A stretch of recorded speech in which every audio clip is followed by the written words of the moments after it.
नमस्कार दोस्तों, स्वागत है आपका मेरे YouTube चैनल पर। गाइस, आज के वीडियो में मैं आज के टॉप 5 टेक न्यूज़ बताने वाला हूं, तो इस वीडियो को आखिर तक जरूर देखें। तो चलिए बिना टाइम वेस्ट करे इस वीडियो को शुरू करते हैं। तो सबसे पहले न्यूज़ है सैमसंग की। सैमसंग ने अपने AI पावर्ड इमेजिंग सिस्टम के साथ स्मार्टफोन कैमरा के रोल को रीडिफाइन कर दिया है। अब गैलेक्सी फोन्स का कैमरा सिर्फ फोटो लेने के लिए नहीं बल्कि स्मार्ट इंटरैक्शन के लिए भी यूज होगा। एडवांस AI के साथ कैमरा अब रियल टाइम में विजुअल इंफॉर्मेशन को समझकर यूजर को कॉन्टेक्चुअल सजेशंस दे सकता है, जैसे किसी ऑब्जेक्ट को पहचानना, फोटो को तुरंत एनहांस करना या सीन के हिसाब से स्मार्ट एडवाइस देना। ये सब गैलेक्सी के पावरफुल हार्डवेयर और सॉफ्टवेयर इंटीग्रेशन से पॉसिबल हुआ है, जिसमें AI का मल्टी मॉडल यूज दिख रहा है। ये नए फीचर्स गैलेक्सी Z Flip और Z Fold जैसे फोल्डेबल फोन्स में और भी इम्पैक्टफुल बन जाते हैं, जहां बड़े और फ्लेक्सिबल स्क्रीन यूजर को डायनामिक तरीके से कंटेंट के साथ एंगेज करने का मौका देते हैं। सैमसंग ने यूजर प्राइवेसी का भी ध्यान रखा है और बताया है कि इन AI फीचर्स के पीछे स्ट्रॉन्ग प्राइवेसी प्रोटेक्शन सिस्टम है। हालांकि नए मॉडल्स के बारे में डिटेल्स नहीं दिए गए हैं, लेकिन ये पक्का है कि अपकमिंग गैलेक्सी Z सीरीज में कैमरा इनोवेशन और भी एडवांस होंगे। जैसे सैमसंग ने कहा, the ultra experience is ready to unfold, मतलब अगला गैलेक्सी अपडेट सिर्फ हार्डवेयर नहीं बल्कि स्मार्ट AI फीचर्स के साथ आएगा। अगली न्यूज है एप्पल की। एप्पल अपने नए AI पावर्ड सिरी को 2025 के मार्च में iOS 26.4 के साथ लॉन्च करने की तैयारी में है। नए श्री सिस्टम ज्यादा इंटेलिजेंट होगा, जो ऑन स्क्रीन कंटेंट और यूजर डाटा को समझकर complex multi step commands execute करेगा। सिरी का यह अपग्रेडेड वर्जन कॉन्टेक्स्ट अवेयर होगा और यूजर के इंस्ट्रक्शन को स्मार्टर तरीके से समझेगा।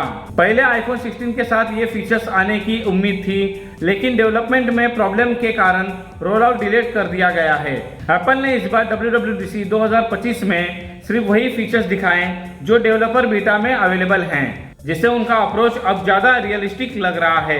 नए श्री के अलावा एप्पल 2 और AI प्रोजेक्ट्स पर काम कर रहा है, एक चैटबॉट जिसका नाम नॉलेज है और एक सिरी को पायलट जो बैकग्राउंड में कंटिन्यूसली काम करेगा। नॉलेज चैटबॉट वेब से डाटा लेकर यूजर के क्वेश्चन का जवाब देगा, लेकिन इसका पब्लिक लॉन्च अभी कंफर्म नहीं है। सिरी को पायलट फीचर में सिरी को एक ऐसे असिस्टेंट में बदलेगा जो रियल टाइम सजेशंस दे, एक्शंस रिकमेंड करे और खुद टास्क कंप्लीट करे। ये सब फीचर्स दिखाते हैं कि एप्पल वर्चुअल असिस्टेंट को एक इंटेलिजेंट कंपेनियन में ट्रांसफॉर्म करने जा रहा है। अगली न्यूज है AI ब्राउजर की। दी ब्राउजर कंपनी ने अपना नया AI पावर्ड वेब ब्राउजर दिया को 11 जून को बीटा वर्जन में लॉन्च किए हैं। ये ब्राउजर अभी सिर्फ इनवाइट के जरिए ही यूज किया जा सकता है। दिया का इंटरफेस एक नॉर्मल ब्राउजर जैसे ही लगता है, लेकिन इसका URL बार AI चैटबॉट का काम भी करता है, जो सर्च करने, फाइल समराइज करने और ओपन टैब के कंटेंट पर क्वेश्चंस के जवाब देने जैसे काम करता है। ये ब्राउजर क्रोमियम पर बेस्ड है और स्क्रीन अवेयरनेस के साथ आता है। हर नए टैब के साथ दिया ऑटोमेटिकली यूजर के लिए नोट्स बनाता है, जो एनक्रिप्टेड और लोकल स्टोरेज में सेव होते हैं। सेंसिटिव पेजेस जैसे बैंकिंग के लिए ये नोट्स नहीं बनाता। दिया AI को ब्राउजर के कोर में रखकर डिजाइन किया गया है ताकि यूजर को ChatGPT, परप्लेक्सिटी या क्लॉड जैसे टूल्स पर जाने की जरूरत ना पड़े। दिया में एक हिस्ट्री फीचर भी है, जिसमें यूजर्स अपनी 7 दिनों की ब्राउजिंग हिस्ट्री शेयर करके ज़्यादा पर्सनलाइज्ड रिजल्ट ले सकते हैं। स्किल्स नाम का एक और फीचर शॉर्ट AI कोर्स के जरिए क्विक सेटिंग और टास्क ऑटोमेट करता है। पहले आर्क ब्राउजर लॉन्च कर चुकी कंपनी अब दिया के थ्रू AI बेस्ड ब्राउजिंग का फ्यूचर डिफाइन करना चाहती है। गूगल और ओपेरा जैसे राइवल भी AI फीचर्स इंटीग्रेट कर रहे हैं, लेकिन दिया AI एक्सपीरियंस को एक नए लेवल पर ले जाने का क्लेम करता है। अगली न्यूज है OnePlus की। OnePlus Nord 5 सीरीज जल्दी ही ग्लोबल मार्केट में लॉन्च होने वाली है। एक टीजर वीडियो जो गलती से OnePlus के ग्लोबल टीम ने X पर शेयर किया था, जिससे इस बात का हिंट मिला। वीडियो में dragon speed and elite performance का मेंशन था, जिससे परफॉर्मेंस पर फोकस दिख रहा है। इस टीजर में नए स्मार्टफोन का कैमरा मॉड्यूल भी ग्लिम हुआ, जिसका डिजाइन थोड़ा गैलेक्सी A56 जैसा लग रहा था और डुअल कैमरा सेटअप दिख रहा था। बाद में टीजर डिलीट कर दिया गया, जिससे फैंस और भी ज्यादा क्यूरियस हो चुके हैं। लॉन्च डेट ऑफिशियली कंफर्म नहीं है, लेकिन जुलाई 8 के आसपास इसका आना एक्सपेक्टेड है। OnePlus Nord 5 और Nord CE 5 दोनों ही S5 Ultra और S5 रेसिंग एडिशन के रीब्रांडेड वर्जन्स हो सकते हैं, जो पहले चाइना में लॉन्च हो चुके हैं। इंडिया में इनका प्राइस 30,000 के अंडर हो सकता है, जिससे मिड रेंज सेगमेंट में टॉप कंपटीशन मिलेगा। नोट 5 में स्नैपड्रैगन 8 Gen 3 चिप मिलने की उम्मीद है, जो पहले मीडियाटेक डिमेंसिटी 9400E का गेस था, और नोट CE5 में मीडियाटेक डिमेंसिटी 8350 हो सकता है। डिस्प्ले के मामले में नोट 5 में 6.83 इंच एमोलेड 120 हर्ट्ज और नोट CE5 में 6.7 इंच OLED हो सकता है। बैटरी भी काफी बड़ी हो सकती है।